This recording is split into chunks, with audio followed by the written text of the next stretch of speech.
സ്വാഗതം the എയ്ഡം റിസാല update ഇൻട്രാക്ഷൻസിലേക്ക്. നമ്മൾ ഇന്ന് സംസാരിക്കുന്നത് വീണ്ടും അദാനി ഗ്രൂപ്പുമായി ബന്ധപ്പെട്ട വാർത്തകളെക്കുറിച്ചാണ്. വാഷിങ്ടൺ പോസ്റ്റ് ഏതാനും ദിവസങ്ങൾക്ക് മുമ്പ് ഒരു ഇൻവെസ്റ്റിഗേറ്റീവ് റിപ്പോർട്ട് പ്രസിദ്ധീകരിച്ചിരുന്നു. അദാനി ഗ്രൂപ്പ് അവരുടെ ഒരു പ്രതിസന്ധി നേരിട്ടുകൊണ്ടിരിക്കുന്ന പ്രതിസന്ധി എന്ന് പറഞ്ഞു കഴിഞ്ഞാൽ ഈ കരാറുകൾ നേടിയെടുക്കുന്നതിനായി കൈക്കൂലി കൊടുത്തു എന്ന് അമേരിക്കൻ അന്വേഷണ ഏജൻസികൾ റിപ്പോർട്ട് ചെയ്യുകയും അതേ തുടർന്ന് ഒരു വലിയ പ്രതിസന്ധി അദാനി ഗ്രൂപ്പ് നേരിടുകയും ചെയ്യുന്നൊരു ഘട്ടത്തിൽ അവരുടെ കടം തിരിച്ചടവിന് വേണ്ടി പുതിയ കടമെടുക്കൽ, നിലവിലുള്ള കടം തിരിച്ചടയ്ക്കാൻ വേണ്ടിയിട്ട് പുതിയ കടമെടുക്കുന്നതിന് അദാനി ഗ്രൂപ്പ് ശ്രമിക്കുന്നു. അതിനുവേണ്ടി കടപ്പത്രം ഇറക്കുന്നു. ആ കടപ്പത്രം മുഴുവനായി ഇന്ത്യയുടെ ഏറ്റവും വലിയ പൊതുമേഖലാ സ്ഥാപനമായ ലൈഫ് ഇൻഷുറൻസ് കോർപ്പറേഷൻ വാങ്ങുന്നു. അങ്ങനെ ഏതാണ്ട് $3.9 ബില്യൺ, അതിനെ റുപ്പിയിലേക്ക് മാറ്റിക്കഴിഞ്ഞാൽ ഏതാണ്ട് 33,000 കോടി രൂപ LIC ഓഫ് ഇന്ത്യ അദാനി ഗ്രൂപ്പിന് കടപ്പത്രം വാങ്ങുന്നത് വഴി കൈമാറുന്നു. ഇങ്ങനെ കൈമാറുന്നതിന് കേന്ദ്ര സർക്കാരിൻ്റെ താല്പര്യമുണ്ടായിരുന്നു, കേന്ദ്ര സർക്കാരിൻ്റെ നിർദ്ദേശമുണ്ടായിരുന്നു. ഫിനാൻസ് മിനിസ്ട്രിയിലും നീതി ആയോഗിലും ഒക്കെ ഉന്നത ഉദ്യോഗസ്ഥർ ആലോചിച്ചതിന് ശേഷമാണ് ഇത്തരത്തിലുള്ളൊരു കടപ്പത്രം വാങ്ങലിലേക്ക് LIC പോയത് എന്നൊരു റിപ്പോർട്ട് വാഷിങ്ടൺ പോസ്റ്റ് പ്രസിദ്ധീകരിച്ചിരിക്കുന്നു. നമുക്കറിയാം അദാനി ഗ്രൂപ്പുമായി ബന്ധപ്പെട്ട് നേരത്തെ ഹിൻഡൻബർഗിൻ്റെ റിപ്പോർട്ട് വന്നിരുന്നു. അതിനുശേഷം organized crime and corruption reporting പ്രോജക്റ്റിൻ്റെ റിപ്പോർട്ട് വന്നു. ഇതേ തുടർന്ന് ഹിൻഡൻബർഗിൻ്റെ റിപ്പോർട്ട് വന്നതിനെ തുടർന്ന് സെബി അതിനെക്കുറിച്ച് അന്വേഷണം ആരംഭിച്ചു. അങ്ങനെ പല ഡെവലപ്മെൻറ്റ് നിലനിൽക്കുന്നതിൻ്റെ ഇടയിലാണ് വാഷിങ്ടൺ പോസ്റ്റിൻ്റെ ഈ ഒരു റിപ്പോർട്ട് കൂടി പുറത്തേക്ക് വരുന്നത്. ഈ റിപ്പോർട്ട് പുറത്തേക്ക് വന്നതിന് ശേഷമുണ്ടായ കൗതുകം എന്താണെന്ന് വെച്ച് കഴിഞ്ഞാൽ ഈ റിപ്പോർട്ടിനേക്കാൾ കൂടുതൽ ഈ റിപ്പോർട്ടിനെ നെഗേറ്റ് ചെയ്തുകൊണ്ടുള്ള റിപ്പോർട്ടുകൾ ഇന്ത്യയിൽ പ്രസിദ്ധീകരിക്കപ്പെട്ടു എന്നുള്ളതാണ്. ഏതാണ്ട് എല്ലാ മുഖ്യധാരാ മാധ്യമങ്ങളും അദാനി ഗ്രൂപ്പിൽ LIC നടത്തിയ നിക്ഷേപത്തേക്കാൾ വലിയ നിക്ഷേപം മറ്റ് കമ്പനികളിൽ LICക്കുണ്ട് എന്ന് സ്ഥാപിക്കുന്ന വിധത്തിലുള്ള റിപ്പോർട്ടുകൾ പ്രസിദ്ധീകരിച്ചു. LIC നിക്ഷേപം നടത്തിയതിന് പുറമെ അമേരിക്കൻ കമ്പനികൾ തന്നെ അദാനി ഗ്രൂപ്പിൽ വേറെ നിക്ഷേപം നടത്തിയിട്ടുണ്ട് എന്നുള്ള മട്ടിലുള്ള റിപ്പോർട്ടുകൾ പ്രസിദ്ധീകരിച്ചു. അതായത് ഈ റിപ്പോർട്ടിനെ നെഗേറ്റ് ചെയ്യുന്ന റിപ്പോർട്ടുകളാണ് ഒരുപക്ഷെ കൂടുതൽ പ്രസിദ്ധീകരിക്കപ്പെട്ടത്. വാഷിങ്ടൺ പോസ്റ്റിൽ ഈ അന്വേഷണാത്മക റിപ്പോർട്ട് തയ്യാറാക്കിയത് പ്രാൻഷു വർമ്മയും രവി നായരും, മലയാളിയായ രവി നായരും ചേർന്നിട്ടാണ്. രവി നായരെ എയ്ഡത്തിൻ്റെയും റിസാല അപ്ഡേറ്റിൻ്റെയും പ്രേക്ഷകർക്ക് സുപരിചിതനാണ്. നേരത്തെ ഞാൻ പരാമർശിച്ച OCCRP നടത്തിയ അന്വേഷണാത്മക റിപ്പോർട്ടിങ്ങിൻ്റെ ഭാഗമായിരുന്നു രവി നായർ. ഈ റിപ്പോർട്ട് പുറത്തു വന്നതിന് ശേഷം ദിവസങ്ങൾ കഴിഞ്ഞിരിക്കുന്നു. ഇപ്പോൾ ഉള്ള സാഹചര്യത്തെക്കുറിച്ച് സംസാരിക്കാനും ഈ റിപ്പോർട്ടിൻ്റെ കൂടുതൽ വിവരങ്ങൾ സംസാരിക്കാനും വേണ്ടി രവി നായർ തന്നെ നമ്മളോടൊപ്പം ചേരുന്നുണ്ട്. സ്വാഗതം ദ എയ്ഡം റിസാല അപ്ഡേറ്റ് ഇൻട്രാക്ഷൻസിലേക്ക്. ഞാൻ ആദ്യം ചോദിക്കുന്നത്, എനിക്ക് കൗതുകരമായി തോന്നി, ഞാനിങ്ങനെ ഇതിനെക്കുറിച്ച് സെർച്ച് ചെയ്യുമ്പോൾ ഇതിൻ്റെ ഒറിജിനൽ റിപ്പോർട്ടിനേക്കാൾ കൂടുതൽ ഇത് നെഗേറ്റ് ചെയ്യുന്ന റിപ്പോർട്ടുകളാണ് കൂടുതൽ കണ്ടത്. ഏതാണ്ട് എല്ലാ മാധ്യമങ്ങളും, അതായത് LIC ഇവിടെ മാത്രമല്ല, റിലയൻസിൽ നിക്ഷേപിച്ചിട്ടുണ്ട്, ടാറ്റ കൺസൾട്ടൻസിയിൽ നിക്ഷേപിച്ചിട്ടുണ്ട്, ചിലത് LIC നിക്ഷേപിച്ച എല്ലാ കമ്പനികളുടെയും വിവരങ്ങളൊക്കെ എടുത്തു വെച്ചുകൊണ്ട് ഇവിടെ ഒക്കെ നിക്ഷേപിച്ചിട്ടുണ്ട്. പിന്നെ നിങ്ങൾ എന്തിനാണ് ഇതിനെക്കുറിച്ച് സംസാരിക്കുന്നത് എന്നുള്ള മട്ടിലാണ് ഇതിനെ എടുത്തിരിക്കുന്നത്. ഞാൻ ആദ്യം അതിനെക്കുറിച്ചാണ് ചോദിക്കുന്നത്. ഇൻഷുറൻസ് കമ്പനികൾ എങ്ങനെയാണ് കാശുണ്ടാക്കുക? നമ്മളുടെ അടുത്ത് നിന്ന് പ്രീമിയം വാങ്ങിക്കുമ്പോൾ അത് നമുക്ക് തിരിച്ചു തരണം, റൈറ്റ്? ഇൻഷുറൻസ് കവർ ആയിട്ടായാലും ലൈഫ് സേവിങ് ആയിട്ടായാലും അത് നമുക്ക് തിരിച്ചു കിട്ടണം. അപ്പോൾ അവരുടെ ബിസിനസ് മോഡൽ എന്താണെന്ന് വെച്ച് കഴിഞ്ഞാൽ അവർ കാശെടുക്കും, എന്നിട്ട് അത് മാർക്കറ്റിൽ ഇറക്കും. ഇപ്പം LICയുടെ ഏറ്റവും വലിയ ഇൻവെസ്റ്റ്മെന്റ് എന്ന് പറയുന്നത് ഗവൺമെന്റ് ബോൺസ് ആണ്, ഗവൺമെന്റിന്റെ സോവറിൻ ബോൺസ് ആണ്. അതാകുമ്പോൾ അഷ്യൂർഡ് ആണ്, ആ പൈസ എവിടെയും പോവില്ല. അതാണ് LICയുടെ മെയിൻ ഇൻവെസ്റ്റ്മെന്റ്. പിന്നെ കുറെ കൊല്ലങ്ങളായിട്ട് ഈ മാർക്കറ്റ് ലിബറലൈസേഷൻ ഒക്കെ വന്നു കഴിഞ്ഞപ്പോൾ അഡാനി പ്രൈവറ്റ് കമ്പനീസിലെ ഇക്വിറ്റീസിലും ബോൺസിലും ഇൻവെസ്റ്റ് ചെയ്യാൻ തുടങ്ങി. ഇപ്പൊ നമ്മൾ ഈ വർഷം 31 മാർച്ച് വരെ നോക്കുകയാണെങ്കിൽ പ്രൈവറ്റ് കമ്പനികളുടെ ബോണ്ടിൽ അഡാനി LICക്ക് ഏകദേശം ഒരു 80,000 കോടി രൂപയുടെ ഇൻവെസ്റ്റ്മെന്റ് ഉണ്ട്. ഇതിൽ 80,000 കോടി പറയുന്നത് ഒരുപാട് കമ്പനികളുണ്ട്. LICയുടെ ഏറ്റവും വലിയ വൺ ഷോട്ട് ഇൻവെസ്റ്റ്മെന്റ് എന്ന് പറയുന്നത് 2023 റിലയൻസ് ഒരു ബോണ്ട് ഇറക്കി, പ്രൈവറ്റ് പ്ലേസ്മെന്റ് ബോണ്ട് ഇറക്കി കഴിഞ്ഞപ്പോൾ റിലയൻസ് ഇൻഡസ്ട്രീസ് ലിമിറ്റഡ്. അതിൽ ഒരു 13,000 കോടി രൂപ അവർ നിക്ഷേപിച്ചു. 20,000 കോടി രൂപയിൽ. ഇൻട്രസ്റ്റിംഗ് ആയിട്ടുള്ള എന്താ വെച്ച് കഴിഞ്ഞാൽ, Adani group is under financial stress. അപ്പൊ ഹിൻഡൻബർഗ് റിപ്പോർട്ട് വന്നിട്ട് ഇവർ പറയുന്നുണ്ട് ഹിൻഡൻബർഗ് റിപ്പോർട്ട് സെബി തള്ളിക്കളഞ്ഞു എന്നൊക്കെ പറയുന്നുണ്ട്. പക്ഷെ സത്യാവസ്ഥ ആർക്കും അറിയില്ല. സുപ്രീം കോടതിയിൽ ഫയൽ ചെയ്ത അഫിഡവിറ്റിൽ സെബി പറഞ്ഞത് 24 ഇൻസ്റ്റൻസസ് ആണ് ഇൻവെസ്റ്റിഗേറ്റ് ചെയ്യണതെന്ന്. അപ്പൊ സെബി ഇപ്പൊ തള്ളിക്കളഞ്ഞത് 2 ഉള്ളൂ. റിലേറ്റഡ് പാർട്ടി ട്രാൻസാക്ഷന്റെ 2 മാത്രമേ സെബി തള്ളിക്കളഞ്ഞിട്ടുള്ളൂ. പിന്നെ നമ്മൾ OCCRP റിപ്പോർട്ടിൽ പറഞ്ഞ പോലെ ഇതുണ്ടല്ലോ, round tripping and share price manipulation of the group, അതിനെ പറ്റിയിട്ടുള്ള അന്വേഷണം നടക്കുന്നുണ്ട്. അതിനെപ്പറ്റിയിട്ടുള്ള അന്വേഷണം നടന്നുകൊണ്ടിരിക്കുമ്പോൾ തന്നെ Adani group filed application. Media reports പ്രകാരം Adani Group allegedly filed petitions in the Supreme Court, with SEBI. അവർ ഈ സെബിയുടെ ഇൻവെസ്റ്റിഗേഷനിലെ ഈ അലഗേഷൻസ് അവർ അക്സെപ്റ്റും ചെയ്യുന്നില്ല, റെഫ്യൂസും ചെയ്യുന്നില്ല. എന്നിട്ട് ഒരു ഫൈൻ അടച്ചിട്ട് അത് സെറ്റിൽ ചെയ്യാന്ന് പറഞ്ഞിട്ട് അവർ ഒരു ആപ്ലിക്കേഷൻ കൊടുത്തിട്ടുണ്ട്. ഇതിനു മുമ്പും അങ്ങനെ ഉണ്ടായിട്ടുണ്ട്. പിന്നെ അഡാനി ഗ്രൂപ്പിൽ ഇൻവെസ്റ്റ് ചെയ്ത 2 ഫണ്ടുകൾ, എലാറ ആൻഡ് വെസ്പേറ, 2023 സെബി നോട്ടീസ് അയച്ചിട്ട് 2025 വരെയും അവർ റെസ്പോണ്ട് ചെയ്യാണ്ട് അവരുടെ ലൈസൻസ് ക്യാൻസൽ ചെയ്യും എന്ന് പറഞ്ഞു കഴിഞ്ഞപ്പോൾ അവരുടെ ഓരോ ഫണ്ടും, ഫോറിൻ ഫണ്ടുകൾ ഇൻവെസ്റ്റ് ചെയ്യുമ്പോൾ അവർക്കൊരു രജിസ്ട്രേഷൻ വേണം. ആ രജിസ്ട്രേഷൻ ക്യാൻസൽ ചെയ്യുന്ന സെബി ത്രട്ടൺ ചെയ്ത് കഴിഞ്ഞപ്പോൾ അവരും ഇതേപോലെ ഒരു പെറ്റീഷൻ കൊടുത്തു. They are not accepting the guilt or refuting it, they will pay a penalty. അപ്പൊ ഇത്രയും പ്രശ്നങ്ങൾ പോയിക്കൊണ്ടിരിക്കുമ്പോൾ, പിന്നെ അതുകൂടാതെ US-ലുള്ള ഇൻവെസ്റ്റിഗേഷൻസിൽ അത് 2 ഇൻവെസ്റ്റിഗേഷൻസ് ആണ്. ഒന്ന് SECയുടെ സിവിൽ ആൻഡ് മറ്റൊന്ന് criminal, securities and exchange commission, പിന്നൊന്ന് ഉള്ളത് ഡിപ്പാർട്ട്മെന്റ് ഓഫ് ജസ്റ്റിസ്. അപ്പൊ ഈ 2 ഇൻവെസ്റ്റിഗേഷനും നടന്നുകൊണ്ടിരിക്കുന്ന സമയത്ത് അഡാനി ഗ്രൂപ്പിന് ഫോറിൻ നിന്നുള്ള ഫണ്ട് റേസ് ചെയ്യാൻ ബുദ്ധിമുട്ടായി. അപ്പൊ റീസെന്റ് അവർ പറഞ്ഞിട്ടുണ്ടായിരുന്നു, അവരുടെ CFO പറഞ്ഞിട്ടുണ്ടായിരുന്നു, it was A public statement, it was all over the almost all the business news papers carried it. പറഞ്ഞത് 2027 വരെ അവർ ഇനി ഫോറിൻ ബോണ്ടുകൾ, ഡോളർ ബോണ്ട്സ് റേസ് ചെയ്യാൻ നോക്കുന്നില്ല എന്നാണ്. ഇപ്പൊ മാർക്കറ്റിലുള്ള ഇത് അനാലിസിസ് എന്ന് വെച്ച് കഴിഞ്ഞാൽ അവർക്ക് ഫോറിന് പൈസ റേസ് ചെയ്യാൻ പറ്റുന്നില്ല. കാരണം നാളെ ഇപ്പൊ സെബിയുടെ SECയുടെ ഒരു ഓർഡർ വരികയാണ് against the Adani Group, then that will be very risky as an investment. അപ്പൊ ആരും കാശ് കൊടുക്കാൻ തയ്യാറില്ല എന്നുള്ളതാണ് മാർക്കറ്റ് റിപ്പോർട്ട്സ്. ആ സമയത്ത് ഇവരുടെ ഒരു എക്സിസ്റ്റിംഗ് ലോൺ റീപേ ചെയ്യേണ്ട സമയമായി, ഈ വർഷം മെയ്യില്. ആ സമയത്ത് ഫിനാൻസ് മിനിസ്റ്ററിലെ ഡിപ്പാർട്ട്മെന്റ് ഓഫ് ഫിനാൻസ് ഒരു മീറ്റിംഗ് നടന്നു. നീതി ആയോഗ് പാർട്ടിസിപ്പേറ്റഡ്. ആൻഡ് അതിൻ്റെ ഒരു മിനിറ്റ്സ് ഓഫ് ദ മീറ്റിംഗ് ഉണ്ടാക്കി, ഒരു അനാലിസിസ് ഉണ്ടാക്കി. ആദ്യം അനാലിസിസിൽ അവർ പറയണത്, അഡാനി ഗ്രൂപ്പ് ഭയങ്കര ബിസിനസ് ഗ്രൂപ്പാണ്, വലിയ ബിസിനസ് ഗ്രൂപ്പാണ്. ഇപ്പൊ LIC അഡാനിയിൽ ഇൻവെസ്റ്റ് ചെയ്ത് കഴിഞ്ഞാൽ മാർക്കറ്റിൽ അഡാനി ഗ്രൂപ്പിന്റെ വിശ്വാസ്യത കൂടും. അപ്പോ ഇപ്പൊ ഇറക്കണ ഈ കടപ്പത്രം ബോണ്ട്സ് 5,000 crores ബോണ്ട് നമ്മൾ മൊത്തം വാങ്ങിക്കാം. എന്നിട്ട് അത് കൂടാതെ 25,000 മുതൽ 30,000 കോടി രൂപ വരെ അഡാനി ഗ്രൂപ്പിൽ വീണ്ടും ഇൻവെസ്റ്റ് ചെയ്യാം. അതിന്റെ ബോണ്ട്സിൽ, അഡാനി ഗ്രൂപ്പ് ഇറക്കുന്ന ബോണ്ട്സിൽ. അത് കൂടാണ്ട് ഒരു 3,000 ചില്ലറ കോടി രൂപ അഡാനിയുടെ ഇക്വിറ്റീസിൽ, അതായത് മറ്റേ ഷെയർസ് ഉണ്ടല്ലോ കമ്പനിയുടെ, അത് വാങ്ങിക്കാനായിട്ട്. അപ്പോൾ ഇവരൊരു 3-4 കമ്പനികൾ കണ്ടുവച്ചിട്ടുണ്ട്. Adani ports, Adani transmission. പിന്നെ അവരുടെ അനാലിസിസ് തന്നെ പറയുന്നുണ്ട്, മാർക്കറ്റ് സ്റ്റെബിലൈസ് ആവുകയാണെങ്കിൽ അഡാനി ടോട്ടൽ ഗ്യാസിലും വാങ്ങിക്കുക എന്നുള്ളത്. അതിൽ എന്തൊക്കെയാണ് അഡാനിയുടെ നെഗറ്റീവ് പ്രശ്നങ്ങൾ എന്നുള്ളത് അവർ തന്നെ പറയുന്നുണ്ട്. പ്രശ്നം എന്താ വെച്ചാല്, ഇപ്പൊ നമ്മൾ ലേറ്റസ്റ്റ് ക്വാർട്ടറിൽ നോക്കുകയാണെങ്കിൽ അഡാനി ഗ്രൂപ്പിന് ടോട്ടലായിട്ട് അപ്രോക്സിമേറ്റ്ലി ഒരു 3,05,000-നും 3,10,000 കോടിക്കും, 3,05,000 കോടി അല്ലെങ്കിൽ 3,10,000 കോടിക്കും ഇടയ്ക്ക് കടമുണ്ട്. ഓക്കെ, അപ്പൊ നമ്മൾ അഡാനി ഗ്രൂപ്പിന്റെ ടോട്ടൽ നെറ്റ് പ്രോഫിറ്റ് ഒരു വർഷത്തെ നോക്കുകയാണെങ്കിൽ അറൌണ്ട് 45,000 crore. ഓക്കെ, ഹിൻഡൻബർഗിന്റെ അലഗേഷൻ എന്തായിരുന്നു? ഇവര് എബിറ്റ എന്നൊക്കെ പണ്ട് കാണിക്കും, ഏർണിംഗ് ബിഫോർ ടാക്സ് ആൻഡ് സംസാരിക്കുന്നത് ഗ്രൂപ്പ്, അതായത് അദാനി ഗ്രൂപ്പ് ഓഫ് കമ്പനീസിൻ്റെ ടോട്ടൽ കാര്യമല്ലേ സംസാരിക്കുന്നത്? അത് പോർട്സ്, ഗ്രീൻ എനർജി, അല്ലെങ്കിൽ ബാക്കി കമ്പനികൾ, ഇതെല്ലാം കൂടെ ചേർത്തിട്ടാണല്ലോ സംസാരിക്കുന്നത്.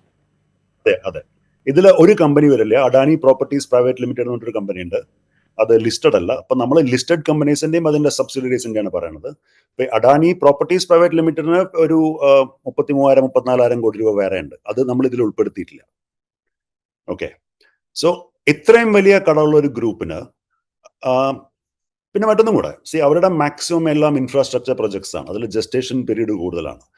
അങ്ങനെയുള്ള ഒരു സമയത്ത് അവർക്ക് പൈസ ഉണ്ടാക്കാൻ പറ്റാണ്ടിരിക്കുമ്പോൾ, ലോൺ റീപേ ചെയ്യാൻ പോലും പറ്റാണ്ടിരിക്കുമ്പോൾ,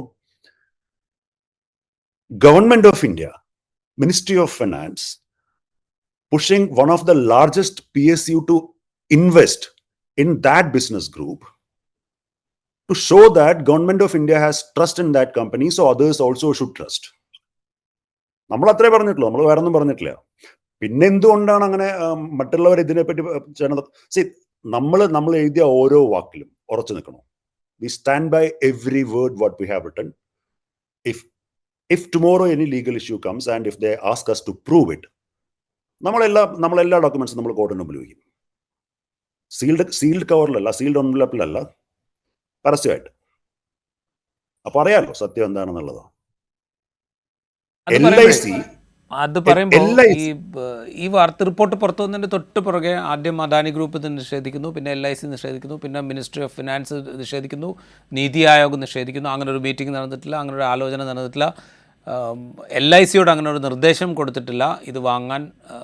LIC എല്ലാ കമ്പനികളിലും നിക്ഷേപം നടത്തുന്നത് പോലെ അവരുടെ ബോർഡ് ഓഫ് ഡയറക്ടേഴ്സ് കൂടി അവരൊരു തീരുമാനമെടുത്തു, ഇത് ലോജിക്കലാണ്, ഇതിൽ ഇൻവെസ്റ്റ് ചെയ്ത് കഴിഞ്ഞാൽ ഇത്ര വർഷം കഴിയുമ്പോൾ ഇത്ര കോടി രൂപയുടെ ആദായം ഉണ്ടാവാൻ സാധ്യതയുണ്ട് എന്ന് കണ്ടെത്തുന്നു, അങ്ങനെ നിക്ഷേപിക്കുന്നു. ഇങ്ങനെയാണ് അവർ വിശദീകരിക്കുന്നത്. അപ്പോൾ ഇതിന് ഇപ്പോൾ സാധാരണ നിലയ്ക്ക് ഇപ്പോൾ ഇങ്ങനൊരു നിക്ഷേപം നടത്തണം എന്ന് LICക്ക് നിർദ്ദേശം കൊടുക്കുകയാണെങ്കിൽ അത് ഡോക്യുമെൻറ്റഡ് ആയിരിക്കും എന്ന് നമ്മൾ എക്സ്പെക്റ്റ് ചെയ്യരുതല്ലോ. ഇത് അൺഒഫീഷ്യലായി കൊടുത്തൊരു കമ്മ്യൂണിക്കേഷൻ ആവാൻ സാധ്യതയില്ലേ? അതെ, അൺഒഫീഷ്യലാണ് communication. This an unofficial communication. അവർക്ക് നേരിട്ട് പറയാൻ പറ്റില്ലല്ലോ. ഒരു പ്രൈവറ്റ് കമ്പനിയിൽ ഇത്രയും 33,000-34,000 കോടി രൂപ ഇൻവെസ്റ്റ് ചെയ്യണമെന്ന് ഗവൺമെന്റിന് നേരിട്ട് പറയാൻ പറ്റില്ല. It's well documented and reported. Adani ഗ്രൂപ്പും നമ്മുടെ പ്രൈം മിനിസ്റ്ററുമായിട്ടുള്ള റിലേഷൻഷിപ്പ് എങ്ങനെയാണെന്നുള്ളത് it is well documented, right? It's all in public domain. ഇതിപ്പോൾ ഞാൻ രവി നായർ പറയണതല്ല, it's already there in public domain, അല്ലേ? അപ്പൊ അങ്ങനത്തെ ഒരു അവസ്ഥയിൽ അവർക്ക് ഒഫീഷ്യലായിട്ട് പറയാൻ പറ്റില്ല. ഓക്കെ, അപ്പൊ ഇത് അൺഒഫീഷ്യലാണ്.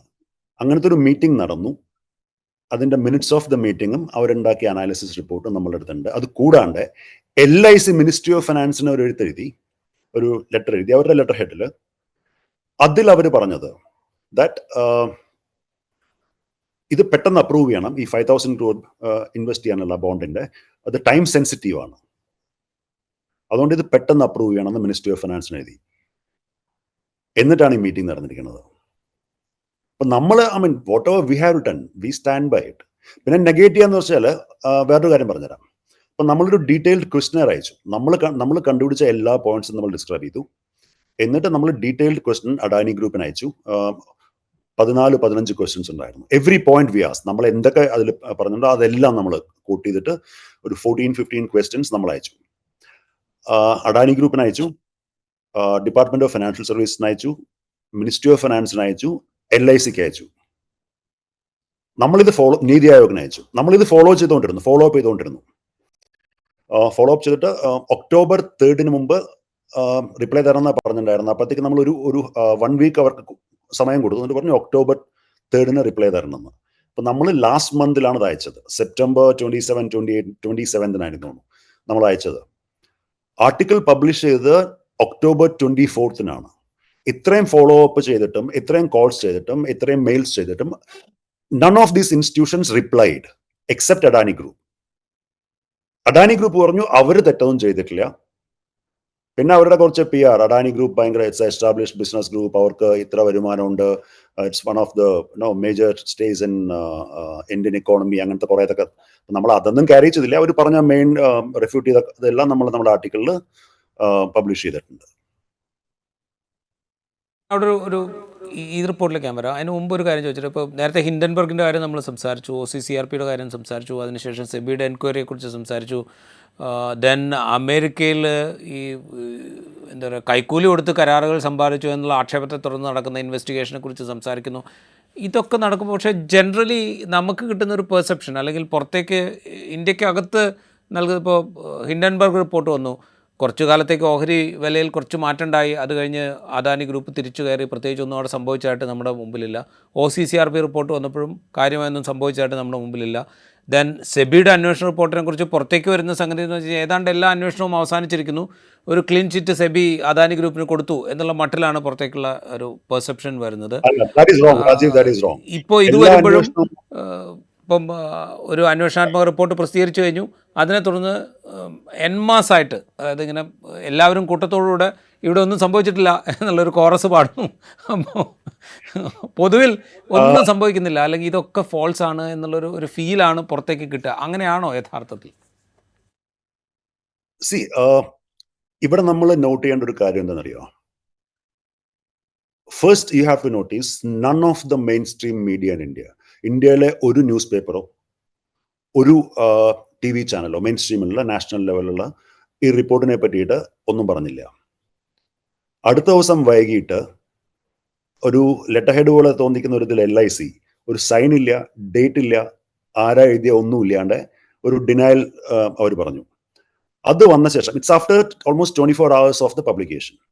അത് കഴിഞ്ഞിട്ട് എല്ലാ മീഡിയാസും അതെടുത്തു. LIC ഡിനൈ ചെയ്തു. എന്താണ് നമ്മൾ പബ്ലിഷ് ചെയ്യുന്ന ആരും ചെയ്തില്ല. Because under this government has so much control on the media. So they create the narrative. Okay, പിന്നെ ഈ ഡിനയലിന്റെ നമ്മൾ നോക്കിക്കഴിഞ്ഞാൽ most of these, if you look at the people were right wing supporters or BJP IT cell people. ഇവരാണ്. ഇപ്പൊ നമ്മൾ പറയുന്നത് government ഒരു ഗവൺമെന്റ് കമ്പനിയെ പുഷ് ചെയ്തു, ഒരു പ്രൈവറ്റ് കമ്പനിയിൽ ഒരു അതും സംശയത്തിന്റെ നിലയിലുള്ള ഒരു പ്രൈവറ്റ് കമ്പനിയിൽ അവരുടെ ബിസിനസ് ഡീലിങ്സിനെ പറ്റി ഒരുപാട് ക്വസ്റ്റ്യൻസ് ഉണ്ട്, അൺആൻസേർഡ് ക്വസ്റ്റ്യൻസ് ഉണ്ട്. അതില് LICയുടെ പൈസ പബ്ലിക് മണിയാണ് അല്ലേ, ഇൻവെസ്റ്റ് ചെയ്യാൻ പുഷ് ചെയ്തു. And that's true. അങ്ങനെയുള്ള ഒരു സമയത്ത് അതിനെ ക്വസ്റ്റ്യൻ ചെയ്യാണ്ട് why should they deny it? For denial, if they are giving reasons that they have investments in LIC has investments in Tata, TCS and if you Reliance and all. Appo just with common sense ഒന്ന് ആലോചിച്ച് നോക്കുക. Adani group എത്ര ഇക്വിറ്റിയിൽ invest ചെയ്യുമ്പോൾ എത്ര ഡിവിഡൻഡാണ് കൊടുക്കണേ? ഒന്ന്. രണ്ടാമത്തെ, Reliance അവരുടെ ബോണ്ട്സ് ഇറക്കി കഴിഞ്ഞപ്പോൾ it was around 9%. The interest rate was for 9% and it was for 10 years, or 10 years something. ഇവിടെ LIC 5000 കോടി രൂപ ഇട്ടിരിക്കുന്നത് 19 വർഷത്തേക്കാണ്, 7.75. നാളെ മോദി ഗവൺമെന്റ് മാറിയിട്ട് വേറൊരു ഗവൺമെന്റ് വരികയാണെങ്കിൽ അഡാനി ഗ്രൂപ്പിന്റെ അവസ്ഥ എന്തായിരിക്കും നമ്മൾ ആലോചിക്കണം. Because it's a long term investment of public money, right? ഇത് നമ്മളെ പോലുള്ള സാധാരണക്കാരുടെ പൈസയാണ് അല്ലേ? അപ്പോൾ അതിനുള്ള സെക്യൂരിറ്റി എന്താണ്? Okay, these are senior security notes. അപ്പോൾ അവരുടെ അസറ്റ്സ് അവർ പ്ലഡ്ജ് ചെയ്തിട്ടുണ്ടാവും. അപ്പൊ ഇത്രയും അസറ്റ്സ് തന്നെ അവർ അഡാനി പോർട്സ് നോക്കുകയാണെങ്കിൽ ഏകദേശം 57,000 കോടി രൂപ കടമുണ്ട്. അപ്പൊ എത്ര ഇടത്ത് അവരിങ്ങനെ അസറ്റ്സ് പ്ലഡ്ജ് ചെയ്തിട്ടുണ്ടാവും? ഓരോ പോർട്സ് വാങ്ങിക്കാനും അവർ ലോൺ എടുത്തിട്ടുണ്ട്, റൈറ്റ്? അപ്പൊ അങ്ങനെയുള്ള ഒരു കമ്പനിയുടെ ഡെറ്റ് ഇൻസ്ട്രുമെന്റ്സ് 5000 കോടി രൂപ ഇട്ടു, fine, that's over. Then why should the government push LIC to increase the investment in bonds for 35,000 crores? Bonds of 35,000 crores. Why? So that is the question. Nobody is answering that. So നമ്മളിപ്പോൾ ഇങ്ങനെ right wing narrative നോക്കുകയാണെന്നുണ്ടല്ലോ, നമ്മൾ ലോജിക്കലായിട്ട് ആലോചിക്കണമെങ്കിൽ logic ഉണ്ടാവില്ല. നമ്മൾ അരി എത്രയാണെന്ന് അങ്ങോട്ട് ചോദിച്ചാൽ അവർ പറയും പയറഞ്ഞാഴിന്ന്. അതാണ്. It's actually a narrative building. It's a matter of propaganda. And ഹിൻഡൻബർഗിന് ശേഷം if you look at the kind of PR exercise what Adani Group do, it's massive. അവർക്ക് അവരുടെ TV ചാനൽസ് തന്നെ ഉണ്ട് പ്രൊപ്പഗാൻഡയ്ക്ക് വേണ്ടിയിട്ട്. ഓക്കെ, ഹിൻഡൻബർഗിന്റെ സമയത്ത് ഓർമ്മയുണ്ടോ? മറ്റേ ഇന്ത്യയുടെ ഫ്ലാഗ് സൈഡിൽ കുത്തി വെച്ചിട്ട് അവരുടെ CFO അയാൾ എനിക്ക് ട്വിറ്ററിൽ ട്രോൾ ഇട്ടിരിക്കണം, എന്നെ ട്രോൾ ചെയ്തിരിക്കുക അയാൾ. But they couldn't give a clear denial this did not happen. പിന്നെ റിലയൻസിൽ ഇത്ര ഇട്ടു എന്ന് പറഞ്ഞു. What is the kind of profit Reliance make? What is the size of the company and what is the kind of profit it makes? It has securities, right? And how many allegations? ഒരു allegation മേജറായിട്ട് last വന്നിട്ടുണ്ടായിരുന്നത് 2016 ജിയോന്റെ licence അവർക്ക് കിട്ടിയപ്പോഴാണ്. അതല്ലാണ്ട് റിലയൻസിനെതിരെ എത്ര allegations ഇങ്ങനെ വരാറുണ്ട്? കഴിഞ്ഞ ഒരു 20-25 കൊല്ലമായിട്ട് എത്ര അലഗേഷൻസ് വന്നിട്ടുണ്ട്? മേജർ ആയിട്ടുള്ള ഒന്നുമില്ല. എന്താ പറയുക, ഫിനാൻഷ്യൽ ട്രബിൾസിന്റെയോ അല്ലെങ്കിൽ എന്താ പറയുക, ഷെയർ തിരിമറിയുടെയോ അങ്ങനത്തെ ഒന്നും റിലയൻസിനെ പറ്റി വന്നിട്ടില്ല. ടാറ്റ ഗ്രൂപ്പിനെ പറ്റി ഒരിക്കലും വന്നിട്ടില്ല. അങ്ങനെ LNTയുടെ ബോണ്ട്സ്, LIC LNTയുടെ ഒരു 500 കോടി രൂപയുടെ 600 കോടി രൂപയുടെ ഒരു ബോണ്ട് വാങ്ങിച്ചിട്ടുണ്ടായിരുന്നു. ഓക്കെ, 9.73% ആണ് കൂപ്പൺ റേറ്റ്. ഇത് 7.7% ആണ് 19 ഇയേഴ്സിന്. അതിന് LIC പറയുന്ന റീസൺ, ഗവൺമെന്റ് ബോണ്ടിന് 7.2% കൂപ്പൺ റേറ്റ് ഉള്ളൂ. That is very secured government sovereign bonds. 0.5% കൂടുതൽ കിട്ടാൻ വേണ്ടിയിട്ട് അഡാനിൽ ഇൻവെസ്റ്റ് ചെയ്തു. Is it believable? What is the logic? ഞാൻ ഒറ്റ കാര്യം കൂടി ചോദിച്ചോട്ടെ. ഈ പൊതുവിൽ ഈ വിശദീകരണങ്ങളിലേക്കൊക്കെ പോയപ്പോൾ എനിക്കുണ്ടായൊരു സംശയം, കാരണം വെച്ചാൽ ഇപ്പോൾ ഞാൻ അത്രത്തോളം ഒരു എക്സ്പെർട്ടീസ് ഉള്ള ഒരാളല്ല ഈ രണ്ട് കാര്യങ്ങളിലും. പക്ഷേ നമ്മൾ ഒരു സാധാരണക്കാരൻ എന്നുള്ള നിലയിൽ നമ്മൾ ഇതൊക്കെ വായിക്കുമ്പോൾ നമുക്ക് തോന്നുന്നത്, LICയുടെ വിശദീകരണത്തിൽ ഞങ്ങളിങ്ങനെ എല്ലാ കമ്പനികളിലും ത്രൂ ഷെയർസ് ഇൻവെസ്റ്റ് ചെയ്യാറ്, അതായത് അവർ കമ്പനികളുടെ ഷെയർ വാങ്ങുന്നു ഇത്ര കാലത്തേക്കെന്നില്ലല്ലോ. ഷെയർ വാങ്ങുമ്പോൾ നമുക്ക് എപ്പോൾ വേണമെങ്കിലും അത് ലാഭമുള്ളൊരു സമയത്ത് നമുക്കത് വിറ്റ് ലാഭം എടുക്കാനുള്ള ഒരു ഓപ്ഷൻ അവിടെ ഉണ്ട്. അപ്പോൾ LIC വിശദീകരിക്കുന്നത്, ഞങ്ങൾ എല്ലാ കമ്പനികളുടെയും ഷെയറിൽ ഇൻവെസ്റ്റ് ചെയ്യാറുണ്ട്, അതിൻ്റെ ലാഭം ആവശ്യമായ സമയത്ത് എടുക്കാറുണ്ട്, അതുപോലൊരു ഇൻവെസ്റ്റ്മെൻറ്റാണ് ഇതും എന്നുള്ള മട്ടിലാണ് ഈ വിശദീകരണം വരുന്നത്. പക്ഷേ ഇവിടെ ഇത് കടപ്പത്രമാണ്. കടപ്പത്രം ഒരു നിശ്ചിത ടേമിലേക്കുള്ള കടപ്പത്രമാണ്. നമുക്ക് ആ ടേം കംപ്ലീറ്റ്, ഇപ്പോൾ 10 വർഷമാണ് 10 വർഷം, 15 വർഷമാണ് 15 വർഷം, അല്ലെങ്കിൽ 19 വർഷമാണ് 19 വർഷം, ആ ടേമിലേക്കുള്ളൊരു ഇത് രണ്ടും തമ്മിൽ എന്തെങ്കിലും വ്യത്യാസമുണ്ടോ? ഷെയറിൽ ഇൻവെസ്റ്റ് ചെയ്യുന്നതും കടപ്പത്ര, അതിൻ്റെ റിസ്ക് ഫാക്ടേഴ്സ് ഒരേപോലെയാണോ? നമ്മൾ ഇക്വിറ്റി മാർക്കറ്റിൽ ഷെയർ മാർക്കറ്റിൽ പോകണമെങ്കിൽ that's actually A Gamble. Okay, നമുക്ക് ശരിക്കും അതിനെപ്പറ്റി അറിയാത്ത ഒരാൾക്ക് ഹി വിൽ മേക്ക് ലോസസ്. അങ്ങനെ ഒരുപാട് ആൾക്കാർ അങ്ങനെ ചെയ്യാറുണ്ട്. ഓക്കെ, അപ്പോൾ ഷെയർ വാങ്ങിക്കുന്നതും വിൽക്കുന്നതും നമ്മുടെ ഡിസിഷനാണ്, അല്ലെങ്കിൽ നമ്മളെ ഹെൽപ്പ് ചെയ്യാനുള്ള ഫണ്ട് മാനേജേഴ്സ് ഉണ്ടാവും, അവരുടെ ഡിസിഷൻസ് ആണ്. അവർക്ക് മാർക്കറ്റിനെ പറ്റി അറിയാൻ പറ്റും, അവരുടെ അഡ്വൈസ് അനുസരിച്ചിട്ടാണ് നമ്മൾ ചെയ്യുക. ഓക്കെ, ഇപ്പൊ LICക്ക് അവരുടേതായ ഫണ്ട് മാനേജേഴ്സ് ഉണ്ടാവും. വെൻ ഇറ്റ് കംസ് ടു ബോണ്ട്സിൽ വരുമ്പോൾ ദ എമൗണ്ട്സ് ആർ ഹ്യൂജ്. ഇപ്പൊ LIC നാളെ ഒരു 20 കോടി രൂപ അഡാനി എന്റർപ്രൈസിന്റെ ഷെയർസിന് വാങ്ങിക്കാൻ വേണ്ടിയിട്ട് യൂസ് ചെയ്തെന്ന് വെച്ചാൽ ഡസൻ മാറ്റർ, റൈറ്റ്? ഇപ്പോൾ ഏറ്റവും വലിയ പ്രശ്നം അഡാനി ഗ്രൂപ്പിന്റെ പറയുമ്പോൾ their shares are over leveraged, means it's maximum പ്രൈസിലാണ് എപ്പോഴും. ആൻഡ് ഈ ഇൻവെസ്റ്റ് ചെയ്യുന്നവർക്ക് എന്തെങ്കിലും ബെനിഫിറ്റ് ഉണ്ടോ അതിലെന്ന് ചോദിച്ചു കഴിഞ്ഞാൽ, ആ ട്രേഡിങ്ങിലുള്ള ബെനിഫിറ്റ്, ഇപ്പോൾ ഷെയർ പ്രൈസ് കൂടുമ്പോൾ വിറ്റിട്ട് ലാഭം ഉണ്ടാക്കുക എന്നുള്ളതല്ലാണ്ട് അവർക്ക് ഡിവിഡൻസ് കിട്ടാറില്ല. അഡാനി ഗ്രൂപ്പ് ഏതിനാണ് ഡിവിഡൻഡ് കൊടുക്കാറുള്ളത്? It's very minimal. But if you look at other companies like LNT, Larsen & Toubro, or TCS, or Tata Motors, Reliance Industries, everyone pay dividend. Okay, how much dividend Adani Group pays? It's very minimal, and that's also occasional.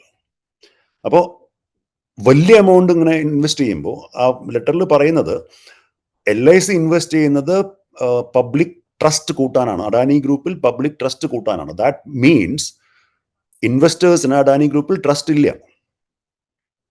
ഇപ്പൊ അഡാനി ഗ്രൂപ്പിന്റെ നമ്മൾ ഇത് നോക്കിക്കഴിഞ്ഞാൽ എത്ര major banks അല്ലെങ്കിൽ എത്ര major insurance companies or otherwise എത്ര major എന്താ പറയുക മ്യൂച്വൽ ഫണ്ട്സ് അഡാനി ഗ്രൂപ്പിൽ ഇൻവെസ്റ്റ് ചെയ്യാറുണ്ട്, അഡാനി പോർട്ടിൽ ചെയ്യാറുണ്ട്. That's a good company, not a problem. അതല്ലാണ്ട് മറ്റ് കമ്പനികളിൽ എത്ര ചെയ്യാറുണ്ട്? It's very minimal, right? ഒരു എക്സെപ്ഷൻ പറയാനുള്ളത് GQG ആണ്. അത് അവരും കുറെ ഓഫ് ലോഡ് ചെയ്തു. ഇപ്പൊ കഴിഞ്ഞ ലാസ്റ്റ് ക്വാർട്ടറിൽ, കഴിഞ്ഞ 6 മാസം കൊണ്ട് അവരും കുറെ ഓഫ് ലോഡ് ചെയ്തു. ഓക്കെ, അപ്പൊ അവര് ഹിൻഡൻബർഗിൻ്റെ വന്ന സമയത്ത് ഷെയർ പ്രൈസ് ഏറ്റവും താഴേക്ക് പോയ സമയത്ത് വാങ്ങിച്ചു. ഇപ്പൊ അത് കുറെ കൂടിയപ്പോൾ അവർ they made profit out of it, right? Total SA France ഒരു എനർജി കമ്പനിയാണ്. They are oil and gas majors. അവർക്കൊരു പാർട്ട്ണർഷിപ്പ് ഉണ്ട് അഡാനി ഗ്രീൻ എനർജി ആയിട്ട്. Now they are saying that they have to sell it. They are a JV partner, 19.75% JV partner, Adani Green Energy Limited. They are saying they want to sell it. And their CEO said, when SEC and DOJ this thing came out, they said, now we'll stop investment till this case is cleared. അവരുടെ joint venture പാർട്ട്ണറാണ്. So that is the kind of credibility Adani Group enjoys, and that is the credibility what public have, the investors have on Adani Group. അങ്ങനെയുള്ള ഒരു സമയത്ത് LIC പോലത്തെ ഒരു പൊതുമേഖലാ സ്ഥാപനം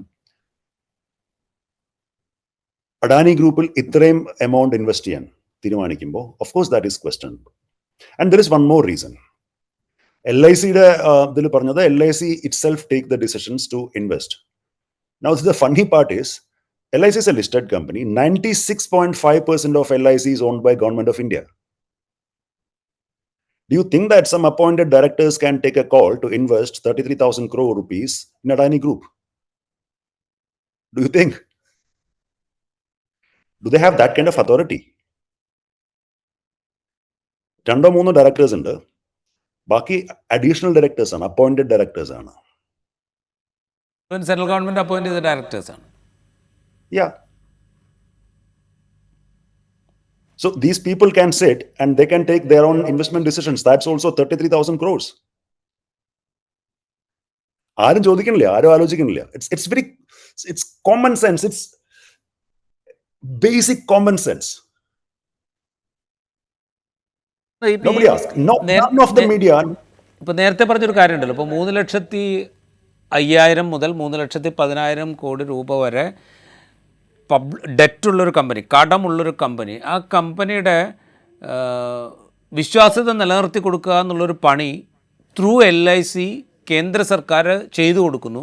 അതുവഴി കേന്ദ്ര സർക്കാർ പറയുന്നു LIC വരെ ഇൻവെസ്റ്റ് ചെയ്യുന്ന ഒരു കമ്പനിയാണ്, LIC ഇത്ര കോടി രൂപ ഇൻവെസ്റ്റ് ചെയ്തിരിക്കുന്ന ഒരു കമ്പനിയാണ്, നിങ്ങൾക്കും ഇൻവെസ്റ്റ് ചെയ്യാവുന്നതേ ഉള്ളൂ എന്നൊരു മെസ്സേജ് പബ്ലിക് ഡൊമൈനിലേക്ക് കൊടുക്കുന്നു. അതുവഴി ഈ കമ്പനിയുടെ വിശ്വാസ്യതയും ഈ ഗ്രൂപ്പ് ഓഫ് കമ്പനീസിൻ്റെ വിശ്വാസ്യതയും നിലനിർത്തി കൊടുത്തുകൊണ്ട് ഈ കമ്പനിയെ നിലനിർത്തി കൊണ്ടുപോകുക എന്നുള്ളൊരു പണി കേന്ദ്ര സർക്കാർ ചെയ്തു കൊടുക്കുകയാണ്. അതാണോ നമ്മൾ മനസ്സിലാക്കണം? അങ്ങനെ ചെയ്തു കൊടുക്കുമ്പോൾ നിരവധി തുറമുഖങ്ങൾ ആ കമ്പനിയുടെ കീഴിലുണ്ട്, നിരവധി വിമാനത്താവളങ്ങൾ ആ കമ്പനിയുടെ കീഴിലുണ്ട്. അതായത് കേന്ദ്ര സർക്കാരിൻ്റെ തന്നെ എക്സ്റ്റൻഷനാണ് ഈ കമ്പനി എന്ന് പറയുകയാണ് കേന്ദ്ര സർക്കാർ ചെയ്യുന്നത്.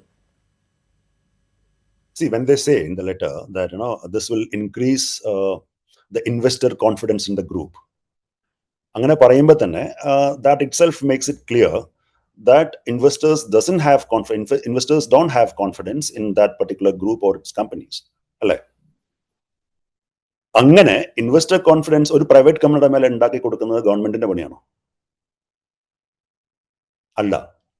It's A private enterprise. Whatever the profit that company makes, it's for their promoters. Because if you look at Adani Group in the shareholding നോക്കുകയാണെങ്കിൽ പ്രൊമോട്ടർ ഗ്രൂപ്പ്, അതായത് അഡാനി ഫാമിലി, അവർക്കാണ് മാക്സിമം ഷെയർ ഹോൾഡിംഗ്. അപ്പോൾ ഈ കിട്ടുന്ന പ്രോഫിറ്റ് അവർക്കാ പോണേ. What is the role of government? What is the interest of Modi government to support that company like this? It's not the first time government is doing like this, right? For example, ജാർഖണ്ഡിലെ ഒരു power project വന്നു, ഗൊഡ്ഡ power project. അതിൽ അഡാനി ഗ്രൂപ്പിനെ support, Adani പവറിന്റെ subsidiary ആയിരുന്നു Adani power Jharkhand limited. അതില് ഈ government അവർ തന്നെ ഉണ്ടാക്കിയ ഒരു റൂളിനെ ചേഞ്ച് ചെയ്തു. എന്നിട്ട് ഈ പവർ പ്ലാന്റിനെ SEZ ആക്കി, അതായത് special economic zone. Special economic zone ആക്കുമ്പോൾ അവിടെ എന്ത് ഇമ്പോർട്ട് ചെയ്താലും ടാക്സ് കൊടുക്കണ്ട. അവിടെ നിന്ന് ഇലക്ട്രിസിറ്റി എക്സ്പോർട്ട് ചെയ്യണം, അത് ബംഗ്ലാദേശിന് എക്സ്പോർട്ട് ചെയ്യണം. അതിൽ കിട്ടുന്ന റവന്യൂന് 10 വർഷത്തേക്ക് ഇൻകം ടാക്സ് കൊടുക്കണ്ട. ഇതിനകത്തുള്ള ഒരു പ്രോബ്ലം, ഇപ്പോൾ നമ്മൾ LICയുടെ 30,000 കോടി രൂപയുടെ കാര്യം മാത്രമാണ് ഈ സംസാരിക്കുന്നത്. ഇതുവഴി ജനറേറ്റ് ചെയ്യുന്ന വിശ്വാസം വഴി ബാക്കിയുള്ള സ്ഥലങ്ങളിൽ നിന്നൊക്കെയുള്ള ഫണ്ട് റേസ് ചെയ്യാനുള്ള ഒരു കപ്പാസിറ്റി ഈ പറയുന്ന ഗ്രൂപ്പിനുണ്ടാകുന്നു, അദാനി ഗ്രൂപ്പിനുണ്ടാകുന്നു. അതുവഴിയാണ് ഈ നമ്മളുടെ പബ്ലിക് ഗുഡ്സിന് വേണ്ടിയിട്ടുള്ള സകല ഇൻവെസ്റ്റ്മെൻറ്റും അവിടെ നടന്നുകൊണ്ടിരിക്കുന്നത്. അപ്പോൾ അതിപ്പോൾ പോർട്ടാണെങ്കിൽ പോർട്ട്, വിമാനത്താവളമാണെങ്കിൽ വിമാനത്താവളം, നമ്മളിവിടെ എന്താ പറയുക ഗെയിൽ പൈപ്പ് ലൈൻ ത്രൂ ആയി നടപ്പാക്കിക്കൊണ്ടിരിക്കുന്ന പ്രോജക്റ്റ് ആണെങ്കിൽ അതിലേക്ക് വരുന്ന പബ്ലിക് ഫണ്ടിങ്, ഇതൊക്കെ നടന്നുകൊണ്ടിരിക്കുന്നത് ഈ ട്രസ്റ്റ് ബിൽഡപ്പ് ചെയ്തുകൊണ്ട് സമാഹരിക്കുന്ന പണം ഉപയോഗിച്ചുകൊണ്ടാണ്. ഈ ട്രസ്റ്റ് ബിൽഡപ്പിന് വേണ്ടിയിട്ട് നമ്മൾ ഉപയോഗിക്കുന്ന ഒരു സംഗതി എന്ന് പറയുന്നത് ഗവൺമെൻറ്റിൻ്റെ സപ്പോർട്ടാണ്. വൺസ് ഈ സപ്പോർട്ട് ഇല്ലാതായി പോകുന്നു എന്ന് പറഞ്ഞു കഴിഞ്ഞാൽ ഒരു വലിയ ക്രൈസിസിലേക്ക് കമ്പനി എത്തുക എന്നല്ല, ഈ പബ്ലിക് യൂട്ടിലിറ്റി സിസ്റ്റം മുഴുവൻ എത്തുക എന്ന് പറയുന്ന ഒരു അവസ്ഥയിലേക്ക് ആയിരിക്കുമല്ലോ എത്തുക. ഇതാണല്ലോ ഇതിനകത്തുള്ള ഏറ്റവും വലിയൊരു ക്രൈസിസ്. തീർച്ചയായിട്ടും. സി, ചില അനലിസ്റ്റുകൾ പറയാറുണ്ട് Adani group is too big to fail. Okay, but there is no such business in the world which can't be failed. Okay, and especially a group like Adani Group. നമ്മളിപ്പം നമ്മൾക്ക് ഫിനാൻസ് മിനിസ്ട്രിയിൽ നിന്ന് കിട്ടിയ ഡോക്യുമെന്റ്സിൽ, ലെറ്ററിൽ അവർ തന്നെ പറയുന്നുണ്ട്, കൂടുതൽ ഫണ്ട് റേസ് ചെയ്യാൻ അഡാനി അവരുടെ equity dilute ചെയ്യണം. അതായത് അവരുടെ പ്രൊമോട്ടർ ഹോൾഡിംഗ് ഉണ്ടല്ലോ, അഡാനി ഫാമിലി കൺട്രോൾ ചെയ്ത് വെച്ചിരിക്കുന്ന ഷെയർസ്, അതിനെ മാർക്കറ്റിൽ വിൽക്കണം. ഓക്കെ, അത് ചെയ്യുന്നില്ല. പിന്നെ most of the Indian banks അവരുടെ ഓരോ ബാങ്കിനും ഓരോ ലിമിറ്റ് ഉണ്ട്. ഒരു കമ്പനിക്ക് ഇത്ര പെർസെൻറ്റേജ് ലോൺ കൊടുക്കാവൂ എന്നുള്ള ഒരു ലിമിറ്റ് ഉണ്ട്. So with most of the Indian banks that has been exhausted or nearly in that range. So ഈ 5000 കോടി രൂപയുടെ ബോണ്ട് വരുമ്പോൾ തന്നെ Adani was in discussion with consortium of banks. SBI, state bank of India lead ചെയ്തിട്ടുള്ള ഒരു consortium of banks ആയിട്ട് അവർ negotiate ചെയ്തുകൊണ്ടിരിക്കുകയായിരുന്നു. And the negotiation went on for 3-4 months. ഡിസംബറിൽ നെഗോഷിയേറ്റ് തുടങ്ങിയതാ. LIC വരുന്നത് മെയ്യിലാണ്, മെയ് എൻഡിലാണ് LIC. അപ്പോൾ even the banks did not support. That's what analysts believe. We spoke to bankers. We spoke at length to bankers. Not one, many bankers. So we spoke with investment funds, the fund managers. The issue is, again, we go back to the same question. When a group is facing credibility crisis, why the government is utilizing public money to support that private business entity? മനസ്സിലാവുണ്ടോ? Now Adani ഗ്രൂപ്പിന്റെ CFO കുറച്ച് നാൾ മുമ്പ് പറഞ്ഞിട്ടുണ്ടായിരുന്നു 2027 അവസാനം വരെ നമ്മൾ ഇനി ഡോളർ ബോണ്ടിന് പോകുന്നില്ല.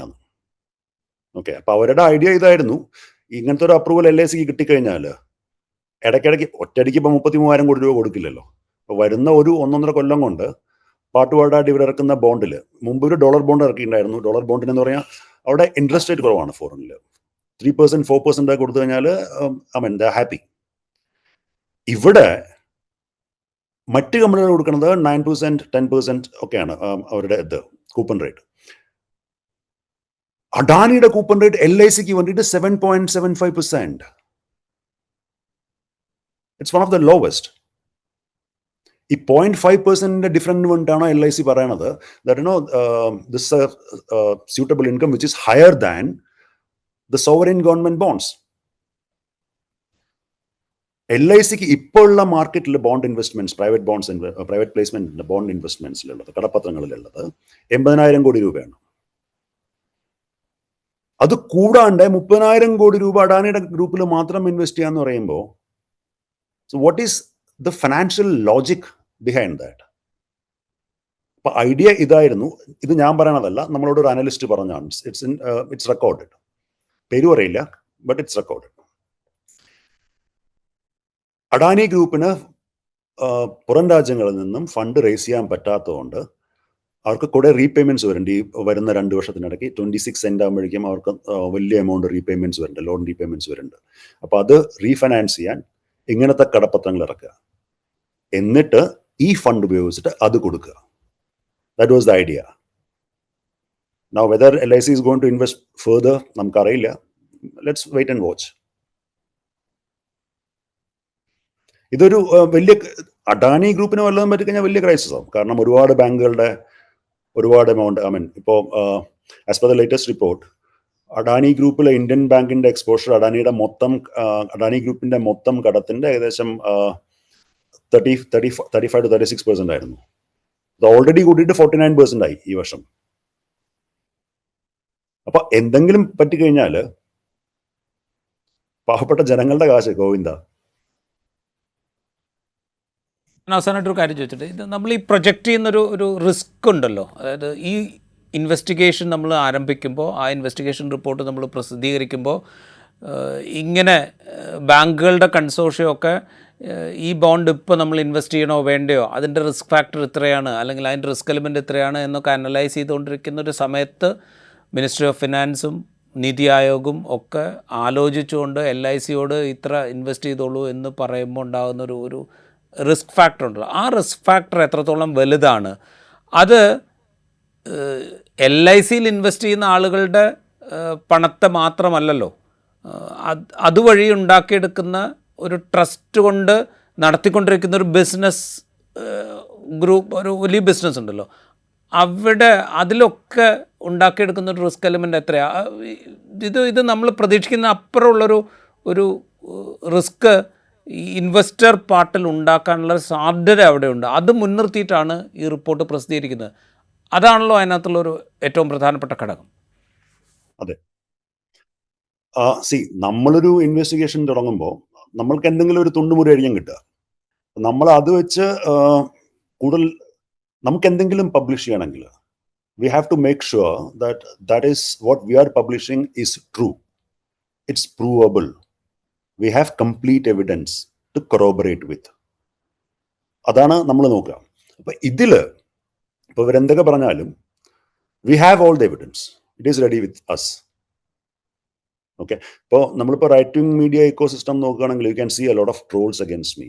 I M anti Indian, Chinese agent, American stooge, you name them. പിന്നെ കുറെ പൂരത്തെറിയും. The reason I exposed corruption. This is actually corruption. അതെൻ്റെ ജോലിയാണ്. I'm an investigative journalist. This is a part of my job, right? അതായത് it was no business for the government to ask a government institution which is already troubled and which is already under investigation in a foreign country, which is facing credibility crisis. അങ്ങനെയുള്ള ഒരു സമയത്ത് government has no business to push an institution like LIC to invest that kind of money in Adani Group. And if LIC says that they take their own investment decisions, that'll be fun, because LIC 96.5% stake government of India എടുത്താണ്. So ബാക്കി രാജീവ്, നമ്മുടെ viewers ഒരു call എടുത്തോട്ടെ.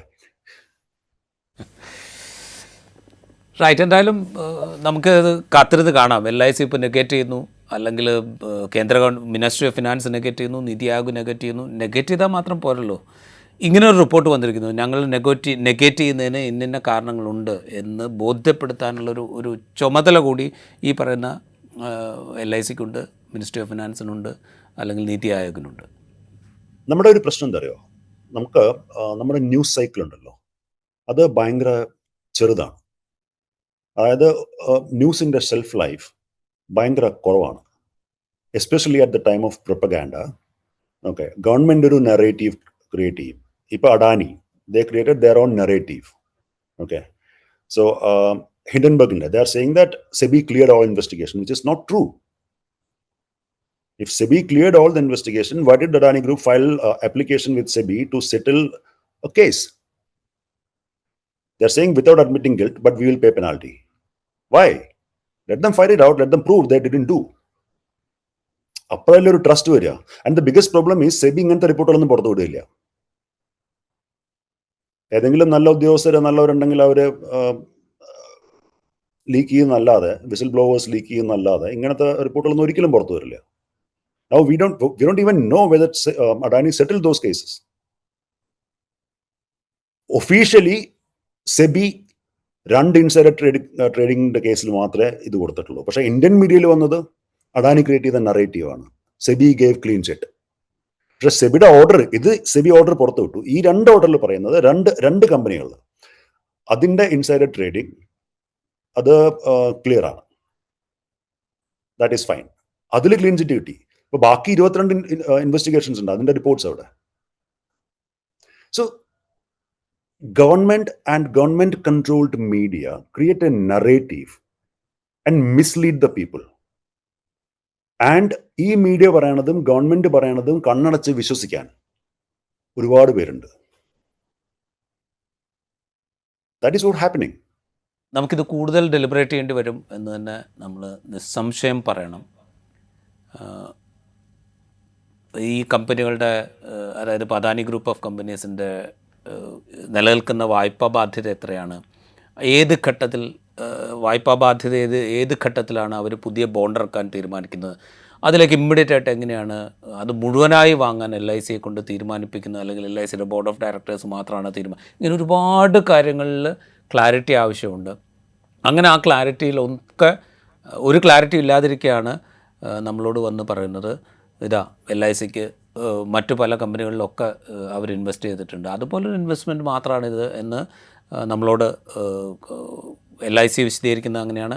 ഞങ്ങൾക്കൊരു പാർട്ടുമില്ല എന്ന് ministry of finance കൈകഴുകി പോകുന്നത് ആ ഘട്ടത്തിലാണ്. ഞങ്ങളൊരു പാർട്ടും എടുത്തിട്ടില്ല എന്ന് നീതി ആയോഗ് പറയുന്നത് ആ ഘട്ടത്തിലാണ്. അങ്ങനെ പറയുമ്പോൾ ഈ ഇൻവെസ്റ്റിഗേറ്റീവ് റിപ്പോർട്ടിൻ്റെ വെരി ബേസിക്സിനെ അവരാണ് ക്വസ്റ്റ്യൻ ചെയ്യേണ്ടത്. ഈ 3 ഏജൻസീസാണ് ക്വസ്റ്റ്യൻ ചെയ്യേണ്ടത്. അവർ ക്വസ്റ്റ്യൻ ചെയ്യട്ടെ. ആ ക്വസ്റ്റ്യൻ ചെയ്യുന്ന ഘട്ടത്തിൽ വളരെ ഉറപ്പോടുകൂടി വളരെ കൃത്യതയോടുകൂടി രവി നായർ ഇരുന്ന് പറയുന്നു,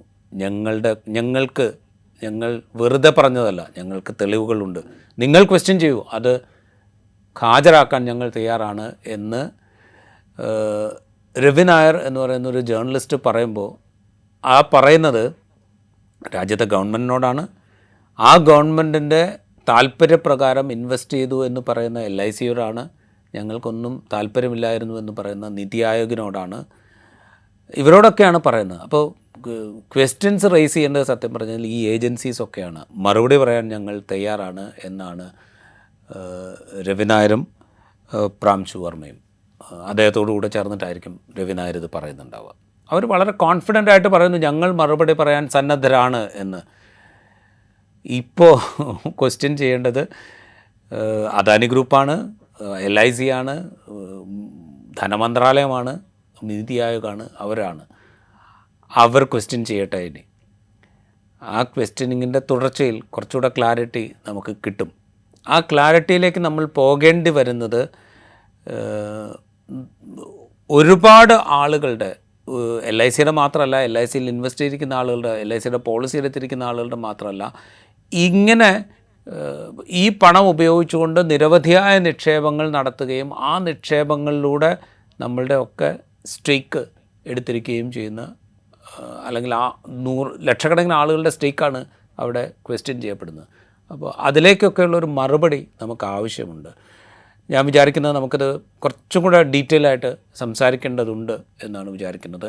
അതൊരു പക്ഷേ വരുന്ന ദിവസങ്ങളിൽ കുറേ കൂടെ ഇതിൻ്റെ ഡീറ്റെയിൽസ് വരുന്ന മുറയ്ക്ക് നമുക്കിതിൽ സംസാരിക്കാൻ കഴിയും എന്നാണ് ഞാൻ വിചാരിക്കുന്നത്. വളരെ നന്ദി രവി നായർ, നിങ്ങളോട് സംസാരിച്ചതിന്. മറ്റു എപ്പിസോഡുമായി വീണ്ടും കാണാം.